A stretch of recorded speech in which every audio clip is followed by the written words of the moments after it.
It's too late Arjun. మనం ఏమైనా చనిపోయామా? How can this be too late? I promise you, నేను సరి చేసుకోవడానికి ఏం చేయాలో చెప్పు, నా సైడ్ నుంచి. స్వీటం. సారీ, ఏదో అన్నట్టున్నా. Come again. కొద్ది రోజులకి ముందు నేను నీకు ఒక మెసేజ్ పంపించాను. లవ్ యూ స్వీటంని. జ్ఞాపకం ఉందా? నువ్వు ఆ మెసేజ్ని చాలాసేపు అయ్యాక చూసావు. చూసి హార్ట్ ఎమోజీ పంపావు.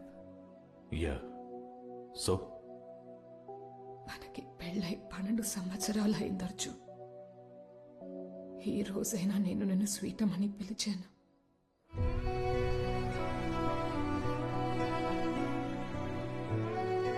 అది నేను నీకు టైప్ చేసిన మెసేజ్ కాదు. బై మిస్టేక్ నీకు వచ్చింది.